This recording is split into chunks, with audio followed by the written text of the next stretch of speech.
Hi everyone and welcome to this new video grammar session.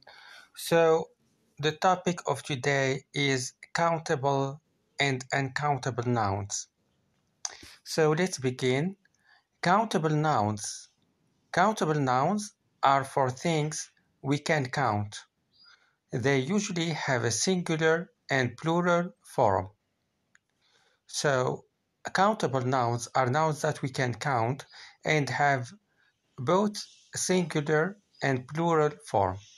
For example, dog, 2 dogs; horse, 10 horses; a man, 6 men; shop, the shops; a few ideas, idea. We can use the indefinite article an with countable nouns. A dog is an animal. When a countable noun is singular, we must use a word like de, my, this with it. So always when we have a singular countable noun, we should use before it a word like de, my, this. For example, I want an orange. We don't say I want orange. There is my bottle. Where is my bottle? We don't say where is bottle. When a countable noun is plural, we can use it alone.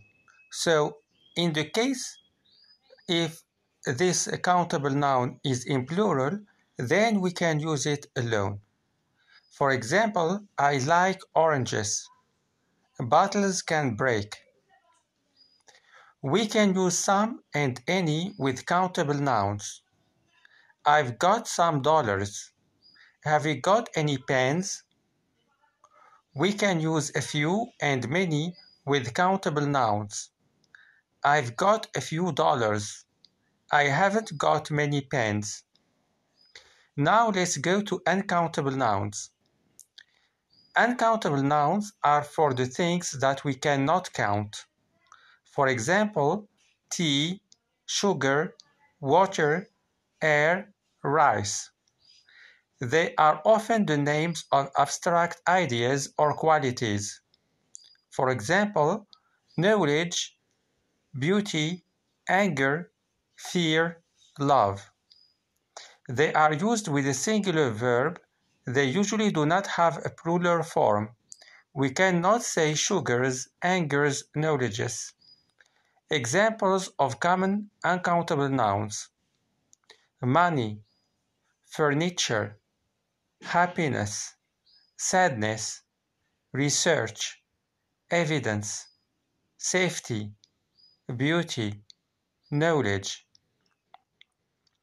We cannot use an with these nouns. So, unlike the countable nouns, for uncountable nouns, we don't use and an. To express a quantity of one of these nouns, use a word or expression like some, a lot of, a piece of, a bit of, a great deal of. Examples: there has been a lot of research into the causes of this disease. He gave me a great deal of advice before my interview. They've got a lot of furniture. Can you give me some information about uncountable nouns?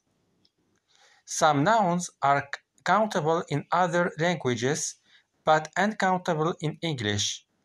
Some of the most common of these are accommodation, advice, baggage, behavior, bread, furniture, information, luggage, news, progress, traffic, travel, trouble, weather, work. Be careful.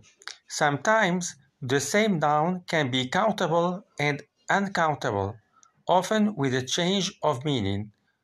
Example, with the noun hair, which is normally uncountable in English, she has long blonde hair. It can also be countable when referring to individual hairs.